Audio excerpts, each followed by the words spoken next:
Helluva, she's so fine. Helluva, blows my mind. Helluva, lights my day. What's good, guys? Today is Monday, November the 2nd, 2020. And as I was up reading my newspaper this morning, the Chicago Tribune, found this article and I thought it was interesting enough to share. It's sad. It's pretty sad. Shot to death in a neighborhood he loved. 26-year-old came back to Rogers Park even when it became dangerous. I'll come back to the pictures. Anaya Jenkins carefully held the small urn in a dark blue velvet box. Quote, "I don't want to drop my dad on the floor," the 8-year-old said, only half serious, as she shivered at a makeshift memorial for her slain father. "He would hold my hands when I was cold," end quote. Anaya was bundled in an army green coat and rocked back and forth. The pink beads and white plastic bows in her hair bounced as the breeze whipped across Leon Beach, October the 17th. Her grandmother, Cynthia Howard, stood nearby, tying a string of purple and silver balloons around two skinny trees. Quote, "He would be saying, 'No, Mom, do it like this,'" end quote, she said to herself as she struggled to tie them. The balloons were originally for Howard's 5-year substance recovery anniversary party. But now they were serving another purpose, honoring the memory of her 26-year-old son, Joel Jenkins, shot to death half a mile away at the Red Line L. Morris Station in Rogers Park, a neighborhood he loved and always came back to, even when it became dangerous for him. There was a sense of a community among the people who gathered around the station after the shooting on September the 15th, watching police work outside a glass door shattered by gunfire. Some were shocked at the brazenness of the attack so close to home, and others were shocked that it was Jenkins on the stretcher being carried out. They remembered regularly seeing him and his girlfriend walking down Morse Avenue. They were familiar faces. They were not known to bother anyone. His family said Jenkins loved the openness of the lakefront. He attended Sullivan High School, a half-mile from the shooting. He ordered chicken wings at J.B. Alberto's, a local pizza staple on the same block as the station. He liked to charge his phone at the Dunkin' that faces the station. Anaya and her grandmother decided to make the memorial near a basketball court where his friends knew they could find him. Grinning, Anaya remembered how fast her dad ran, but not as fast as her. Howard placed a bouquet of red and white roses at the base and a photo of her son. His tilted head was framed by dreads, and his mouth was slightly parted, but not enough to show his teeth. Quote, "My dad never smiled in photos," Anaya laughed. "Because of his crooked teeth," her grandmother added. "She has her dad's teeth." Howard stepped back and took a look. Quote, "What do you think, Anaya?" Quote, "I like it," she said, skipping forward. "I wish I could hug him one more time," end quote. "I lost my son to the street." Cynthia Howard believes her son was shot because he used to sell drugs in Rogers Park, but was no longer allowed there by gang members. She says he was putting that life behind him, but it still caught up with him. Jenkins was born in Evanston on Christmas Day, the third of 4 children. He learned to hold his own in elementary school by defending his nephew and brother from bullies on the west side. He stayed up north during his teen years, then went back west. He and his friends liked to take trips downtown. They rode the water taxi without a destination just to see the sights. Jenkins' father wasn't around, but his half-brother's father and his oldest sister, Carolyn, helped raise him. Still, his childhood was unsteady, with his mother slipping in and out of addiction. She got a divorce before Jenkins entered high school and relapsed yet again. Quote, "We moved to Rogers Park after the divorce. I went into recovery. I got myself together. I got an apartment. I put Joel in school at Sullivan. I did some security work at the high school," she said, "and then I relapsed again. I feel during that time I lost my son to the street," end quote. In his junior year, Jenkins asked one of the local gangs if he could join. He needed support, his mother said. Quote, they wouldn't let him. They told him that he wasn't made for the gang, Howard said. He was fine the way he was, and they gave him permission to sell drugs in that area, which is really not heard of. It's against the street rules, end quote. So at 16, he started dealing marijuana and crack cocaine.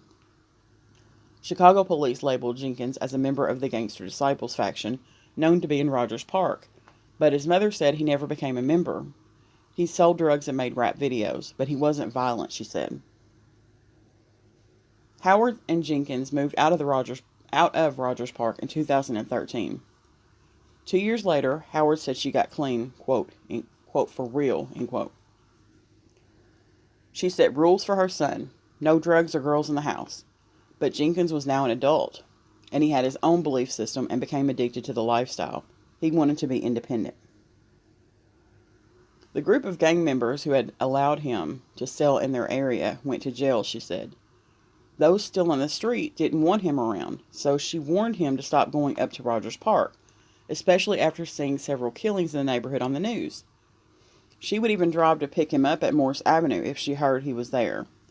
Quote, I tried my best to save my son, she said, end quote, she said. Eventually, he started to phase out of dealing and moved to the north suburbs with his girlfriend. They thought about moving to Arizona, but the answer to where he was from was always the same, Rogers Park.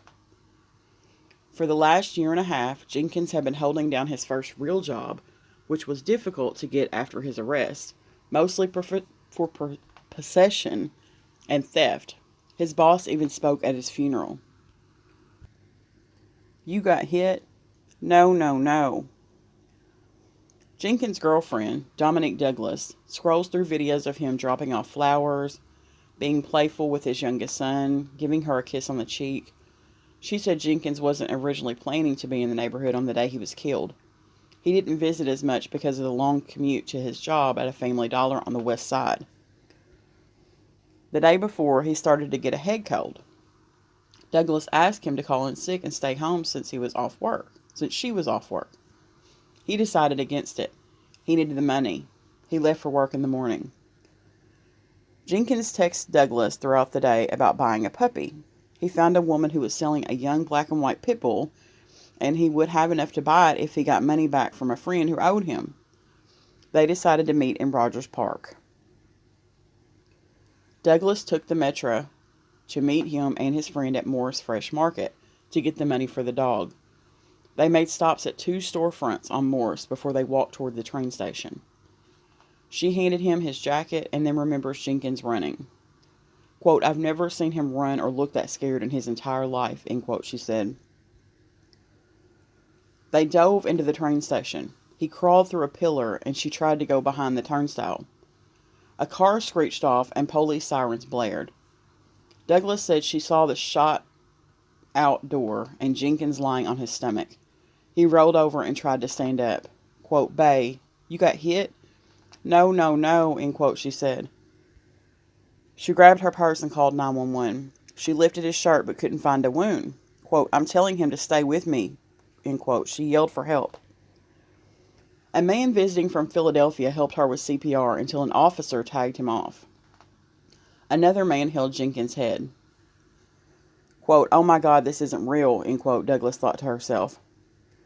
Paramedics arrived and took over and transported him to Amada Health St. Francis Hospital in Evanston, where he died.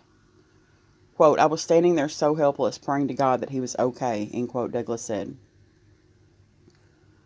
According to a Chicago police report, a man in a white hoodie approached Jenkins and Douglas as they stood on the sidewalk outside the station and started shooting. The man then ran east on Morse and got into a black Nissan Infiniti, waiting on Glenwood Avenue. A squad car chased the Infiniti until a supervisor terminated the chase when it started south down Sheridan Road. Jenkins was shot in the abdomen, lower back, and left side and had a graze wound to his right thigh, according to the report. 6 .40 caliber shell casings and 1 unfired cartridge were found at the scene. Jenkins is among 8 people killed in the Rogers Park Police District this year. Others include a 20-year-old DePaul University student who was walking home from work, a 17-year-old activist who was accidentally shot by a friend aiming at a passing car, and a 36-year-old man whose fatal shooting was captured on security photo and spread on social media. The fatal shootings have been scattered across the district, which spans from the Evanston border south to Ridge Avenue and from Lake Michigan west to Kedzie Avenue. The district has some of the fewest homicides and shootings among the city's 22 police districts, but it ranks higher than other Northside districts, Town Hall and Lincoln, and the downtown districts of Central and near North. Mothers of slain sons reach out. Cynthia Howard visited Rogers Park last Saturday for the first time since her son was killed. She was scared to make the drive up from her Southside home, but she wanted to honor him at the place he loved the most. She went inside the Red Line Morris L station, where between the front door and the turnstiles, his girlfriend, strangers, and a police officer tried to save him. Howard heard a rumor that if she put a memorial inside the station, it may be thrown away. A CTA employee told her she'd have to call and ask for permission. Maybe next year, she thought. It was a step. If she wasn't in recovery, she'd, quote, be drunk right now, end quote, she said, but she would never dishonor him by using drugs again. Howard wanted to show her children that people could change. She told Jenkins that he could be better, and he was almost there. He was goofy and personable. People were drawn to him. He adored his 3 young kids. He had a lot of people in his corner who could help him and loved him. Many men in Chicago don't have anyone, she said. The boy who shot him may have been one of those people. There are rumors about who the shooter is, and detectives have theories, Howard said, but that is not the same as proving it. After Jenkins died, Howard received many phone calls from other mothers who confided in her that their sons also died from gun violence. Every week there was someone else added to the list. Her path forward, she says, is to, quote, stay clean, help another mother, end quote. It always makes it different when you hear a story behind one of these shootings. It makes it more personable. It's a shame.